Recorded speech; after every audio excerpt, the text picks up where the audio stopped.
John, looking forward, what do you see as what you would most like to accomplish, or at least, even I don't know how long you intend to stay as mayor, but get launched, even if it's finished by a successor?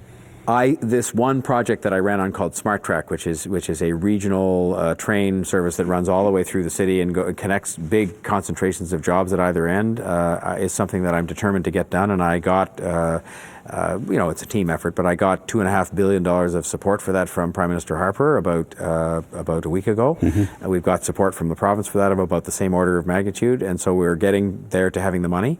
But it's a very sensible project because it's built on largely on existing GO train tracks, the existing regional rail tracks, but it will have stops through the city.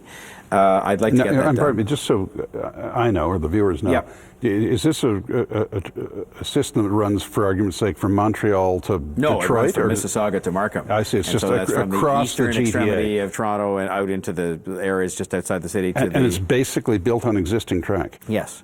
Which is why it can be done faster and cheaper, because the tracks are there. But if they're there, what do you need $2 billion for? You need to electrify the trains, because the trains can't have frequent stops if they're not electric. Diesel trains start and stop very slowly, and you need it to build more stations, because right now the GO trains, the regional commuter trains, have trains only every half hour or every hour, and they have only very infrequent stops. This will have subway-like frequency of stops and subway-like frequency of trains. So the trains will come every 15 minutes, and the stops will be quite close together, so you can get on and use it to get where you need to go.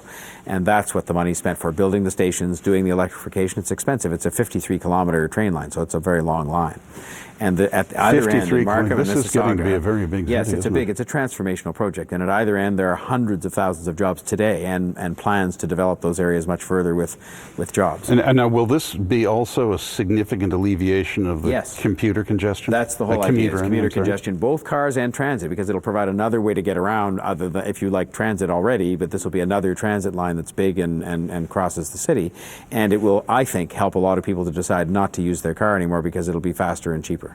And if the track is there, I mean, the beds are there. They might have to change the track a bit, but if the basic component is in place, you don't have to expropriate property and light track. That's right. Well, that's part of why it's faster. Then will it be capable to, or possible to, put it in place relatively quickly? 7 years, which sounds like a long time, but relative to, say, a subway, the next subway project we're planning to build is 12 to 15 years out, because of the need to expropriate, because of the need to dig tunnels. Now that's another east-west line, is it? It's called the Downtown Relief Line. It's sort of a bit north-south and a bit east-west. It's a bit of both, but it's meant to just provide another choice. And when you look at the Japanese ambassador came to visit here at City Hall recently, and he brought me a map of their subway system. I'm not sure whether in Tokyo, you mean? It's everywhere. To make me jealous and envious. It's under every street almost. But they have 39 subway lines. Yeah. We, as you know, have basically sort of 2.5. Yeah.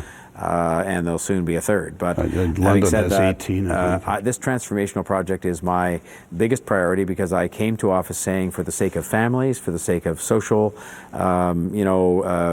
just a sound sort of social fabric, but also for the sake of the economy, that I would make a significant difference on people's ability to get around the city and connect them to jobs. And so if I get that one thing done, and keep the finances in good order, and make some progress on affordable housing, and attract investment to the city, I'll be very happy that I've been a good mayor, and a mayor that people will think contributed to the well-being of the city in terms of something. But the one project is transformational. That's SmartTrack. Now, you're a very well-traveled man. Let me ask you this and try and be absolutely objective. If you had to rate the cities of the world that you know, in terms of, by two counts, great cities, I mean, interesting, historic, exciting to see, very engaging, absorbing to be in, on the one side, and by the second category, sort of good, livable quality of life, they may not be exactly the same. I don't think they are. Yeah. Then where would you put Toronto on both scales, and what are the other cities you'd put at the top of both categories? I think on the historic sort of side, in terms of how many museums do we have, and how many, sort of great works of art, and how many, fantastic sites that are part of history, not so much. Mm-hmm. I mean, I think it's a very pleasant place to visit. There's lots to see, but I mean, compared to Paris, it's very different. But what I think will be the deciding factor over time is going to be that people will come here because of what we've got, and the way we live together, and the way we've established this incredibly diverse community, and established a way to live together and have a thriving economy, and have social peace and a degree of social justice that's better than many other places. I think people will come here because they'll say, well, there's enough to see to keep me amused and there's enough history that I can be interested, but I'm really coming there because I want to see how these people have decided to live well, to make a livable city. Because you asked the two different questions, the historic, interesting, where I'd say we rank, at a sort of 7 out of 10. There's lots to see here. I think we underestimate how much there is to see. But on the livability... And it's quite a nice looking city. Yes, on the livability, I think we rank at a sort of, I won't say a 10 because that suggests you're perfect, but we rank at a 9 out of 10. And the challenge is going to be, how do we keep it there? And that means you've got to fix transportation. While raising the other one a bit. Well, you'd like to do that. And I think that's where a commitment to the arts and culture, people think of that as kind of some kind of a nice to have. It's better than that. No, it's better. Arts and culture are important in terms of the soul of the city coming out, and you can see that when you're in Paris or London. But or they're also important to attracting economic investment. I mean, I've learned in spades this connection between a thriving creative class and embracing of diversity too, by the way. I mean, I think the way that we embrace people who are gay and people who are of all different races and religions and so on is an important part of economic success too, because people will say, if you're, willing to embrace creativity and embrace diversity, then you're the kind of place we want to be in the 21st century. So I think people looking at the city in 20 years, if we make the right decisions and if we continue to address issues like carding and like economic opportunity for people, they will come here and say, this is actually one of the models for a 21st century city. And on the livability, it already ranks number 1, I think, this year in the world, according to The Economist, number 1 most livable city in the whole world. So, you don't rest on your laurels or you don't assume The Economist is the Bible, but you certainly say that's good validation of what we're doing. And the history part will come.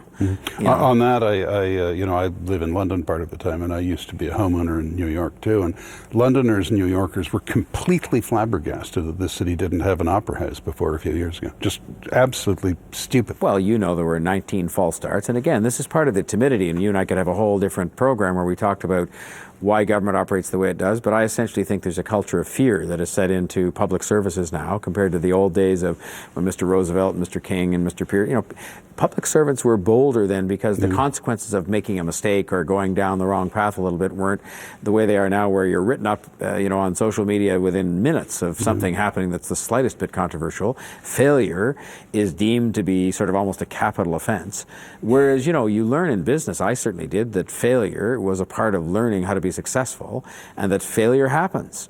Nobody's perfect. No business, you can no try government. or give up without trying. But That's here, you're sort of almost drawn and quartered, if you make a mistake on the basis this is something where you intended to do it to hurt people, as opposed to being a human being. And so I just think that fear has set itself right into the whole government culture now, and everything is set up on a basis of people trying to protect their own backsides with consultants and lawyers and contracts that are like this, and so nothing gets done. That's why nothing gets done. John, thank you for having us. Thank you for every good wish to you Thank you very as mayor much. of this great city. Thank you.